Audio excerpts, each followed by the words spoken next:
我会尽快得到陨落心炎，替你炼制出躯体的。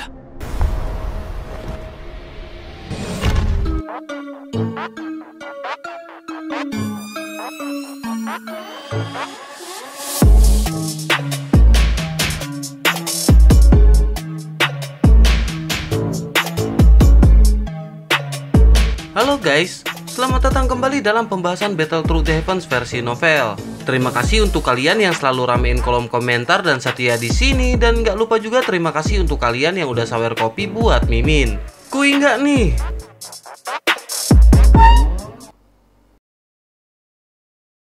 Cerita masih berkancut dengan Xiaoyan yang dikepung oleh kelompok ganda, sementara dua elit Dozun lainnya saling bertarung di dua tempat yang berbeda. Mata Xiaoyan pun menyapu sekelilingnya dan ia sedikit terkejut. Pakar dari aula jiwa yang disebut dengan ganda ini tidak lebih lemah jika dibandingkan dengan Protektor Wu. Secara alami, Xiaoyan tidak perlu merasa khawatir jika orang ini menyerang sendirian. Namun saat ini ada banyak ahli dan bahkan seorang ahli biasa di puncak kelas Dozong tidak akan mampu untuk bertahan. Di saat Xiaoyan sedang berpikir, tiba-tiba Sun Er dengan anggun menggeser kakinya. Ia perlahan mengambil langkah ke depan dan sedikit melengkungkan tangannya hingga api seperti cairan berwarna emas tiba-tiba melonjak keluar. Ekspresi Xiaoyan berubah ketika api emas ini muncul karena adanya pemberontakan api surgawi di dalam tubuhnya. Xiaoyan pun bertanya-tanya apakah ini api surgawi. Mata Xiaoyan menatap tajam ke arah api misterius berwarna emas di tangan Sun Er. Api emas ini benar-benar membuat Xiaoyan takut untuk pertama kalinya. Ketika nyala api berwarna emas ini muncul, bahkan Glass Lotus Her Flame di dalam tubuh Xiaoyan mengeluarkan sedikit gemetar. Ini adalah pertama kalinya Xiaoyan menyaksikan adegan seperti itu selama bertahun-tahun. Xiaoyan jelas bisa memahami arti dibalik sedikit suara gemetar yang dipancarkan oleh Glass Lotus Her Flame, yakni adalah ketakutan. Dengan mampu menyebabkan Glass Lotus Her Flame, Xiaoyan merasa sangat takut. Jelas bahwa api berwarna emas di tangan Sun Er ini bukanlah api surgawi biasa. Bagaimanapun, Glass Lotus Her Flame adalah produk dari penggabungan Green Lotus Core Flame bersama dengan Fallen Her Flame. Meskipun tidak diberi peringkat di peringkat api surgawi, hal itu seharusnya bisa masuk ke 10 besar jika seseorang ingin memeringkatkannya. Bahkan api surgawi dari keberadaan yang seperti itu saja masih merasa takut karena api berwarna emas dari Sun Er.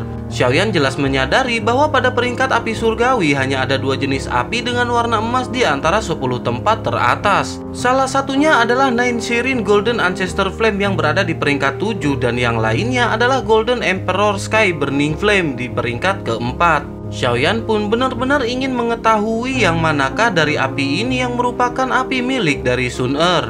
Sementara itu, setelah api emas melonjak dari tubuh Sun Er, ia pun segera meniup api dan seketika kilatan cahaya melesat ke arah kelompok ganda. Menanggapi hal itu, kelompok ganda pun merasakan kegelisahan yang muncul di hati mereka saat nyala api berwarna emas melonjak ke arah mereka.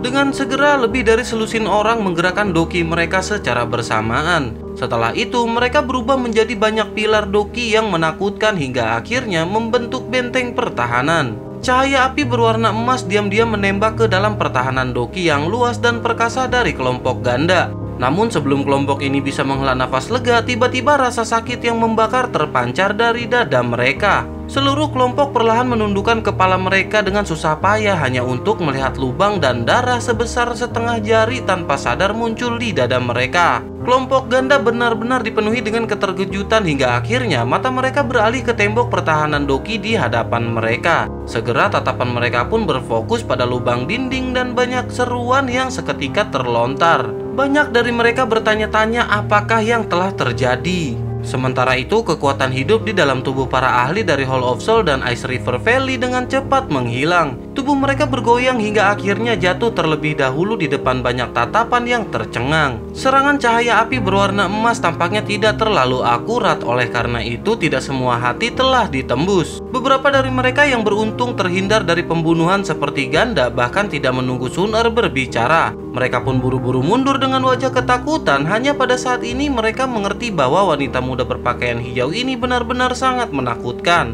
Di sisi lain, Sun Er segera memasukkan api berwarna emas ke dalam tubuhnya dan menoleh ke arah Xiaoyan yang tertegun. Xiaoyan pun segera pulih dari keterkejutannya kemudian berkata sepertinya Sun Er telah berjalan di depan Xiaoyan. Menanggapi hal itu, Sun Er pun tertawa pelan kemudian berkata bahwa kakak Xiaoyan tidak bisa berlaku seperti itu. Sun Er mengandalkan garis keturunan leluhurnya, namun Xiaoyan mengandalkan kekuatan sendiri untuk mencapai tahap ini. Jika mereka benar-benar membandingkan, maka 10 Sun Er tidak akan dapat dibandingkan dengan 1 Xiaoyan. Xiaoyan pun tersenyum dan merasa sedikit lebih baik di hatinya setelah mendengar perkataan dari Sun Er. Setelah itu, Sun Er pun segera melirik ke arah langit kemudian berkata bahwa formasi Ki dingin ini juga harus dipatahkan. Sun Er pun menjentikan jarinya, kemudian cahaya emas segera melonjak dan seketika menghilang. Tak lama berselang, tiba-tiba banyak sosok bayangan hitam segera datang ke arah Sun Er dan memberi hormat. Sun Er pun memberi kode dengan menatap ke langit hingga akhirnya sosok bayangan tersebut pun segera berpencar.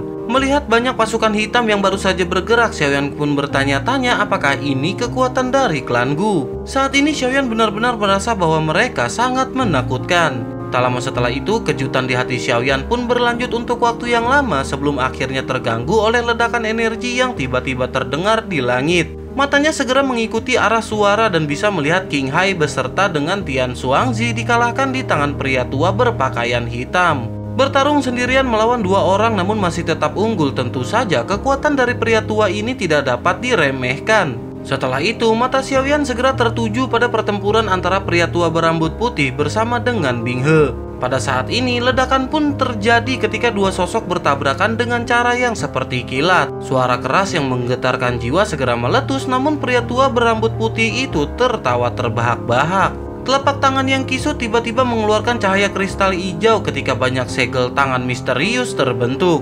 Alis Xiaoyan tiba-tiba terangkat saat melihat teknik tersebut yang merupakan teknik segel penguburan langit. Teknik segel keempat dari keterampilan segel dewa yang ia pelajari dari Sun Er. Di sisi lain, Bing He juga tercengang karena teriakan pria berambut putih ketika mengeluarkan segel penguburan langit. Nama teknik ini benar-benar familiar dan pikiran ini dengan cepat berkelebat di hati Bing He sebelum tubuhnya tiba-tiba bergetar. Ekspresi terkejut akhirnya terungkap ketika matanya tertuju pada sosok hijau dari kejauhan. Bing He pun bertanya-tanya apakah sosok pria tua tersebut benar-benar anggota dari klan Gu. Bing He pun hanya mampu menahan keterkejutannya dan tidak memiliki banyak waktu untuk berpikir. Seketika Doki melonjak dari tubuhnya dan kepingan salju berwarna hitam di alisnya tiba-tiba berkedip membentuk kilau yang tidak biasa. Ia pun segera mengeluarkan teknik kekuatan Ice Zone telapak langit yang membekukan. Ki dingin berwarna hitam seketika berubah di tangan Bing He seperti kilat. Lapisan es hitam tebal segera berkumpul di telapak tangannya sebelum akhirnya dilesatkan ke arah serangan cahaya hijau giok. Ledakan besar pun segera terjadi dengan lelaki berambut putih yang mundur beberapa langkah sementara Bing He terpental cukup jauh. Tubuh Bing He benar-benar bergetar di kejauhan saat ia menstabilkan dirinya. Tangannya sedikit gemetar dan ekspresi serius seketika melintas di matanya. Keterampilan segel dewa memang layak menjadi keterampilan rahasia dari klan Gu. Kekuatannya ini benar-benar sangat menakutkan. Di sisi lain, alis Sun Er berkerut ketika ia melihat bahwa Bing He hanya menderita luka ringan meskipun kondisinya menyedihkan. Ia pun segera berkata kepada sosok tua tersebut untuk jangan membuang-buang waktu.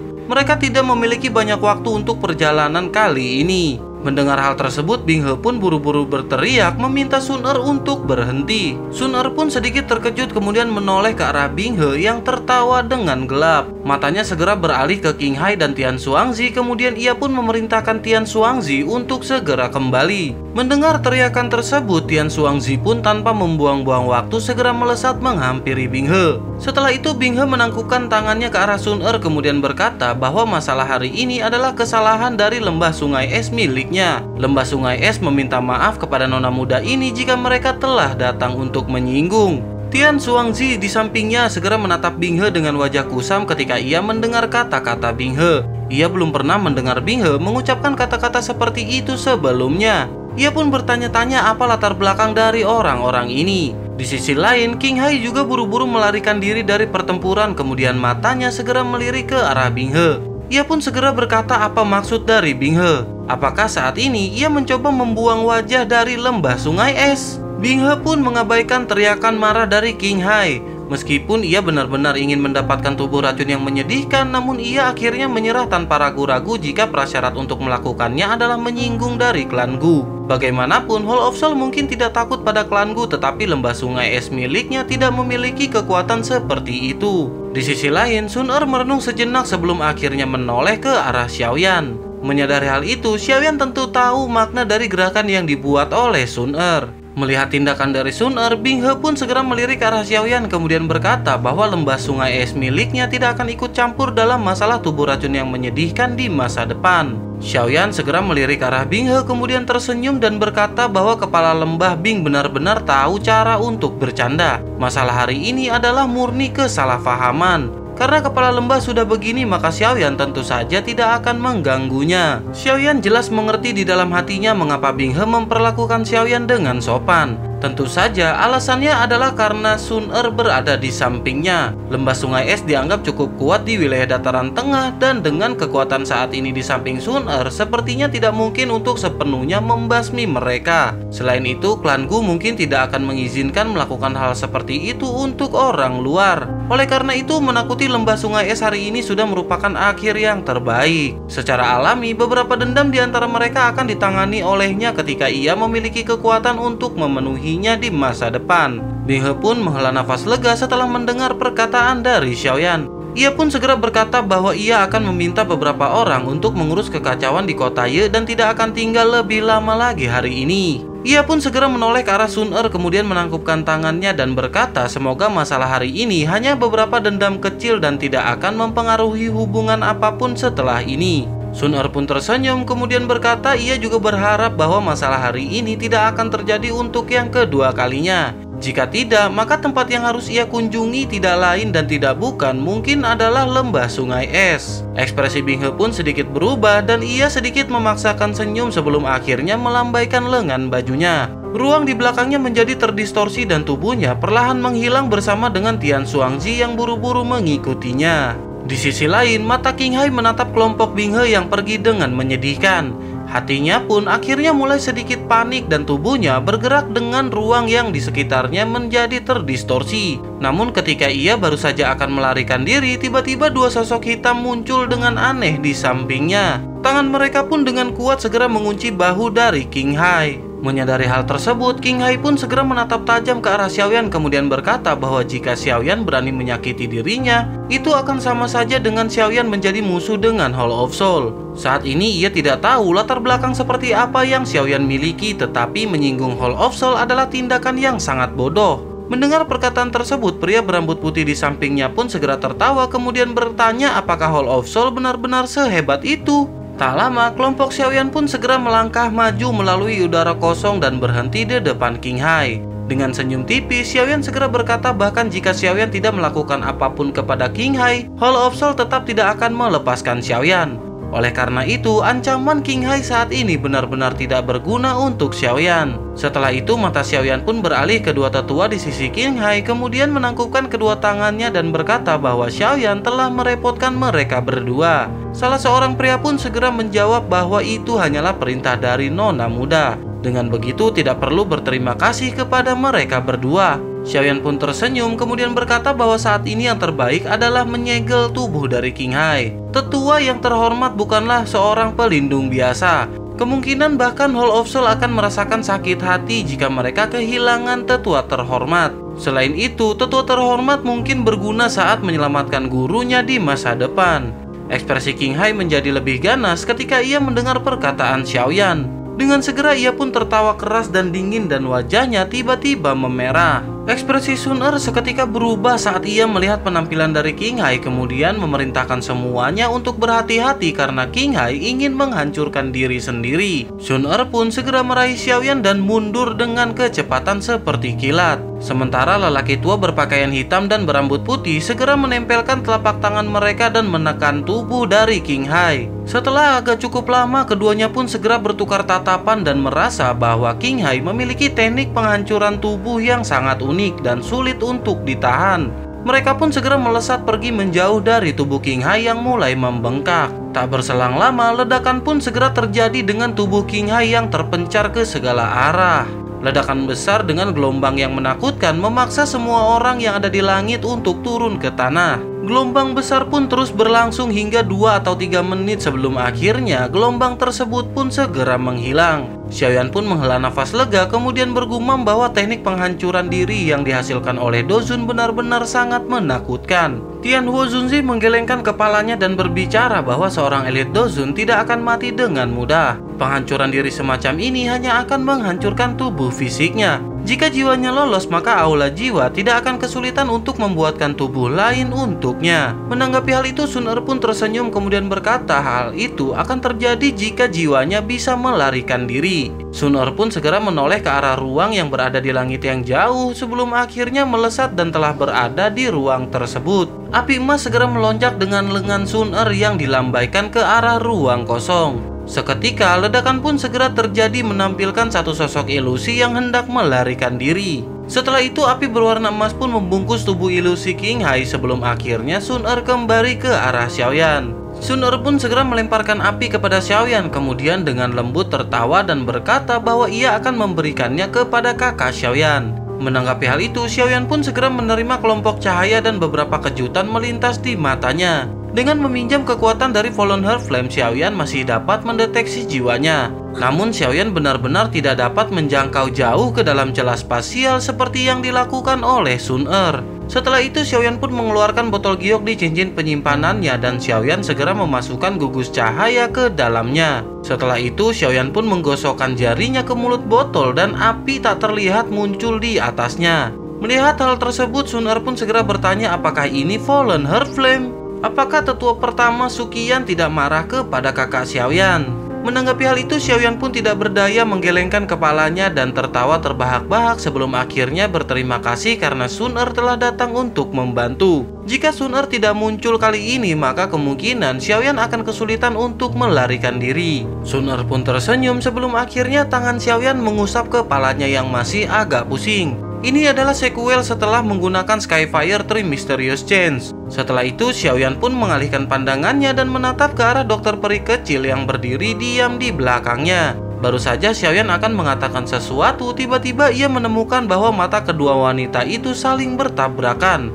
Berdasarkan instingnya, Xiaoyan sepertinya merasakan suhu di sekitar menunjukkan tanda-tanda naik. Xiaoyan pun dengan lembut terbatuk sebelum akhirnya memperkenalkan mereka masing-masing. Keduanya pun tersenyum sebelum akhirnya mereka segera maju selangkah. Kedua wanita itu mengulurkan tangan putih mereka yang seperti batu giok dan dengan lembut mengguncangkannya di depan Xiaoyan. Senyum yang muncul di wajah Xiaoyan setelah melihat mereka berdua berjabat tangan tiba-tiba berubah menjadi tegang. Xiaoyan benar-benar melihat aliran doki berwarna abu-abu dan nyala api berwarna emas perlahan naik dari kedua tangan mereka. Xiaoyan pun berpikir tampaknya pada saat ini telah terjadi perang batin di antara keduanya. Xiaoyan pun segera menghela nafas kemudian segera bertanya apakah yang mereka berdua lakukan. Mendengar pertanyaan tersebut, keduanya pun segera melepaskan tangannya masing-masing. Setelah itu, Sun Er pun tersenyum kemudian berkata bahwa ia telah lama mendengar tubuh racun yang menyedihkan dari dokter peri kecil benar-benar sangat kuat.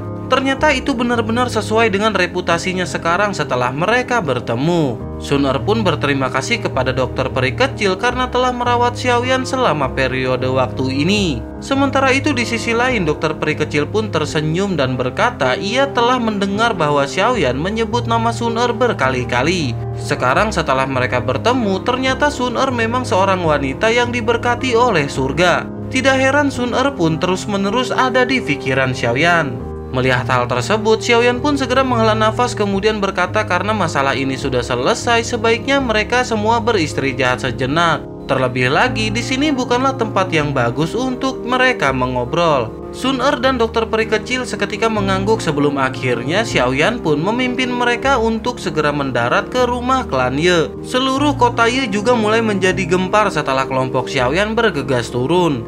Pertempuran yang menggetarkan jiwa hari ini kemungkinan besar akan menyebar ke seluruh dataran tengah seperti angin. Sementara itu di sisi lain, Ye Zong dan semua anggota dari klan Ye buru-buru melangkah maju setelah kelompok Xiaoyan mendarat di rumah klan Ye.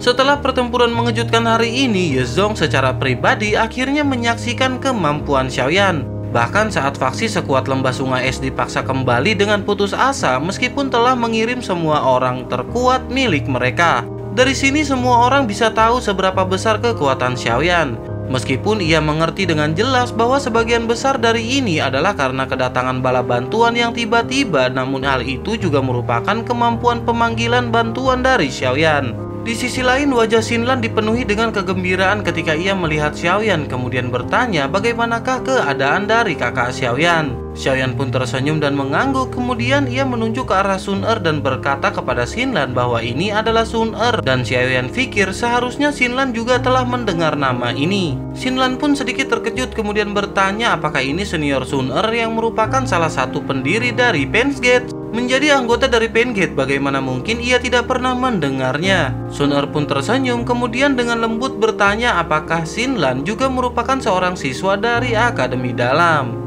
Xinlan pun tersenyum kemudian mengangguk sebelum akhirnya Xiaoyan pun lanjut berbicara. Xiaoyan pun segera meminta tetua Yezong bisakah ia mengatur tempat untuk mereka mengobrol. Yezong pun mengangguk kemudian berkata bahwa itu adalah permasalahan yang kecil. Ia pun segera memimpin Xiaoyan bersama dengan yang lain beralih ke ruang untuk mereka mengobrol. Tak lama mereka pun sampai dan Xiaoyan segera duduk di kursi dengan tubuh yang tegang akhirnya menjadi rileks. Setelah itu Sun Er pun bertanya apakah rencana dari kakak Xiaoyan selanjutnya. Xiaoyan menghela nafas kemudian berkata bahwa ia perlu menyelamatkan gurunya dari tangan Hall of Souls. Sun Er tidak terkejut dengan jawaban dari Xiaoyan, kemudian ia pun berkata apakah guru yang kakak Xiaoyan maksud adalah gurunya yang dahulu bernama Yao Zunzi atau Yao Chen. Xiaoyan pun sedikit mengangguk sebelum akhirnya pria tua berpakaian hitam di sampingnya sedikit terkejut ketika mendengar nama Yao Chen. Dengan segera matanya pun melirik ke arah Xiaoyan kemudian berkata tidak terduga bahwa ia adalah guru dari Xiaoyan. Keterampilan pemurnian obat orang tua itu adalah sesuatu yang hampir tidak dapat ditandingi oleh siapapun di benua Doki ini. Pria tua berambut putih lainnya juga tertawa kemudian berkata bahwa hal itu adalah benar. Saat itu mereka telah bertemu dengan Yao Chen beberapa kali.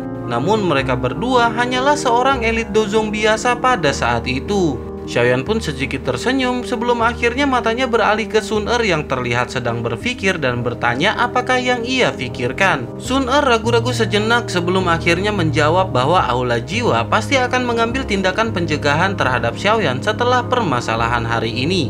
Mereka mungkin memindahkan tempat mereka memenjarakan Tuan Yao Chen. Jika kakak Xiaoyan berani menuju ke sana, kemungkinan kakak Xiaoyan hanya akan menyerahkan dirinya ke tangan mereka. Menanggapi hal itu, pria tua berambut putih segera berkata Xiaoyan seharusnya tidak meremehkan Hall of Soul ini. Klanku telah bertukar pukulan dengan mereka berkali-kali selama bertahun-tahun, namun mereka tidak dapat melukai inti dari Hall of Soul. Dengan kekuatan Xiaoyan, bahkan jika Xiaoyan memiliki dua dozun di sisinya, kemungkinan akan sangat sulit untuk menyelamatkan Yao Chen dari tangan Hall of Soul. Kecuali jika rencana penyelamatan telah direncanakan dengan matang dan benar oleh Xiaoyan. Pria tua berambut putih juga mengingatkan bahwa nona muda tidak bisa tinggal terlalu lama kali ini. Ia harus kembali paling lama 10 hari. Status Xiaoyan sedikit unik untuk klan Gu miliknya dan sebelum Xiaoyan memiliki kemampuan untuk melindungi diri sendiri, ia menyarankan bahwa yang terbaik bagi Xiaoyan adalah ia tidak melakukan kontak dengan klan Gu. Xiaoyan dengan lembut mengerutkan keningnya meskipun ia tidak yakin apa arti dari kata unik tersebut. Namun Xiaoyan sadar bahwa ada beberapa hubungan antara klan Gu dengan klan Xiao miliknya.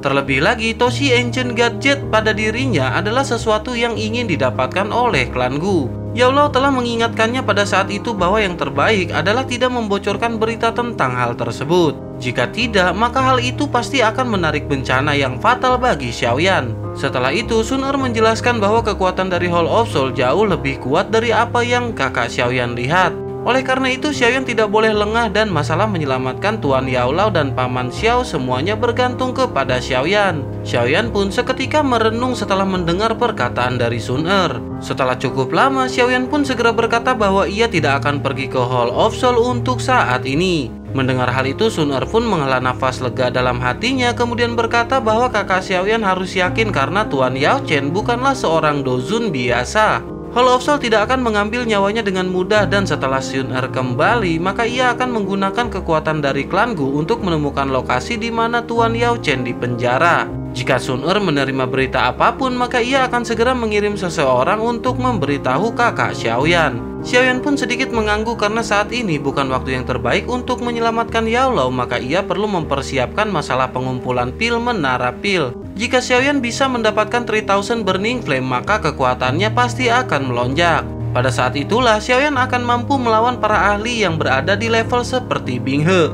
Begitu saat itu telah tiba, maka Xiaoyan akan diam-diam mengumpulkan para pembantu untuk menyelamatkan Yao Lao dari tangan Aula Jiwa. Sementara mengenai ayah Xiaoyan, mungkin ia bisa mendapatkan beberapa informasi yang berkaitan dengan hal tersebut dari mulut King Hai. Singkat cerita, malam hari pun telah tiba dengan Xiaoyan yang duduk bersila di ruang tamu jauh di dalam rumah klan Ye. Kedua tangannya telah membentuk segel pelatihan dan ada aura panas yang samar-samar melekat di sekelilingnya. Meskipun Xiaoyan saat ini tidak menderita cedera yang terlalu serius dari pertempuran besar di siang hari, namun dokinya pada dasarnya telah kelelahan. Pelatihan yang tenang ini berlangsung selama 2 hingga 3 jam sebelum Xiaoyan perlahan membuka matanya yang tertutup rapat. Wajahnya yang putih pucat telah pulih dan doki yang kelelahan di dalam tubuhnya menjadi lebih penuh setelah beberapa pemulihan.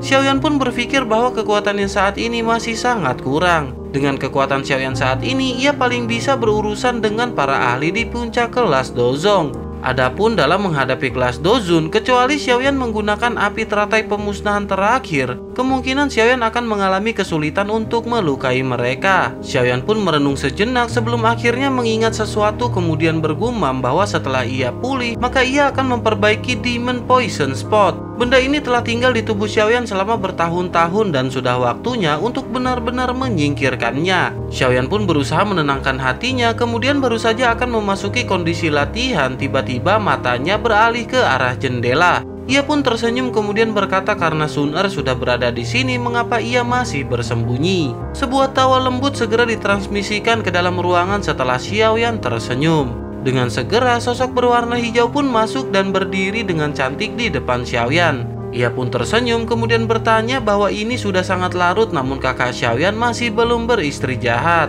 Xiaoyan pun hanya tersenyum sebelum akhirnya Sun Er duduk di samping Xiaoyan dengan kepala yang bersandar di pundak Xiaoyan. Sun Er pun dengan lembut bergumam bahwa selama ini Sun Er sangat merindukan kakak Xiaoyan. Mendengar hal itu, hati Xiaoyan pun seketika bergetar hingga akhirnya lengan Xiaoyan segera menggapai pinggang halus dari Sun Er. Secara alami, Sun Er tentu saja mengizinkan Xiaoyan untuk memeluknya hingga sesaat kemudian Sun Er akhirnya mengangkat kelapanya. Matanya segera menatap ke arah Xiaoyan, kemudian ia pun membalik tangannya dan seketika sebuah gulungan berwarna emas muncul di dalamnya. Ia pun segera menyerahkan gulungan tersebut dan berkata bahwa ini adalah 3 segel terakhir dari keterampilan segel dewa. Dengan kekuatan kakak Xiaoyan saat ini, seharusnya ia bisa melatih segel ketiga. Dalam hal ini, seharusnya kakak Xiaoyan tidak menolak apa yang diberikan oleh Sun Er. Hal itu dikarenakan Central Plains ini bukanlah wilayah seperti Black Corner Region. Ada banyak ahli yang tak terhitung jumlahnya di sini. Seseorang akan lebih aman jika mereka memiliki lebih banyak keterampilan untuk mempertahankan hidupnya. Selain itu, Sun Er juga tidak bisa terus tinggal di samping kakak Xiaoyan. Oleh karena itu, kakak Xiaoyan tidak dapat menemukan alasan untuk menolak keterampilan segel dewa tersebut. Xiaoyan terkejut saat melihat gulungan emas yang berkilau dari tangan Sun Er. Saat ini, Xiaoyan sedikit ragu di depan mata Sun Er, namun ia tidak bisa melakukan banyak perlawanan dan segera mengambil gulungan tersebut. Xiaoyan tertarik dengan keterampilan segel dewa ini, terlebih lagi semua yang dikatakan Sun Er memanglah benar. Jika seseorang tidak memiliki keterampilan yang cukup saat menjelajahi dataran tengah, kemungkinan orang tersebut akan kurang aman. Senyum pun segera muncul di wajah Sun Er ketika ia melihat Xiaoyan yang menerima gulungan tersebut. Tak lama, ia pun seperti teringat sesuatu kemudian bertanya apakah kakak Xiaoyan masih menjaga rahasia mengenai Toshi Ancient Gadget. Xiaoyan pun mengangguk hingga akhirnya membuat Sun Er seketika menghela nafas lega. Xiaoyan pun segera bertanya apakah giok dewa kuno Toshi ini sesuatu yang diinginkan oleh klan Gu. Sun Er ragu-ragu sejenak setelah mendengar pertanyaan Xiaoyan hingga akhirnya ia pun mengangguk dan lengan lembut berkata bahwa giok dewa kuno Toshi ini terkait dengan misteri Dodi. Sun Er yakin bahwa sepertinya kakak Xiaoyan juga menyadari permasalahan ini. Sejak zaman kuno jarang ada ahli yang berhasil menembus kelas Dodi. Dodi saat itu semua sepertinya telah lenyap dalam semalam. Mereka hanya dapat menemukan beberapa informasi sisa dari beberapa teks kuno yang ada. Mendengar hal itu, Xiaoyan pun segera menguatkan perhatiannya dan berkata dengan kata lain, jika seseorang menyatukan potongan-potongan batu giok dewa kuno Toshi, apakah seseorang akan dapat memperoleh metode untuk maju ke kelas Dodi? Sun Er sedikit mengangguk kemudian menjelaskan bahwa benua Doki ini benar-benar sangat luas. Ada beberapa peninggalan yang ditinggalkan oleh para ahli purbakala sejak zaman dahulu. Namun sebagian besar dari sisa-sisa ini tidaklah lengkap. Meskipun ini masalahnya, setiap kali sisa-sisa seperti itu ditemukan, hal itu akan menimbulkan keributan besar di benua. Baru-baru ini ada peninggalan Dodi yang ditemukan dan sejumlah ahli yang tak terhitung jumlahnya ada di sana pada waktu itu. Tuan Yao Chen juga berpartisipasi dalam hal tersebut. Xiaoyan segera mengangkat alisnya karena ia terkadang mendengar Yao Lao menyebutkan bahwa mantra api adalah sesuatu yang ia peroleh secara kebetulan. Mungkinkah mantra api ini diperoleh dari apa yang disebut relik Dodi? Setelah itu, Sun Er lanjut menjelaskan bahwa Dewa Kuno Toshi adalah Dodi terakhir yang muncul di benua Doki yang kita ketahui. Ia meninggalkan rumah Dodi yang tersembunyi di dalam ruang kosong dan rumah Dodi ini terpelihara dengan baik. Baik klan Gu miliknya ataupun Hall of Soul berpikir untuk memasukinya dengan giok Dewa Kuno Toshi yang merupakan kunci untuk membuka mansion Dodi tersebut.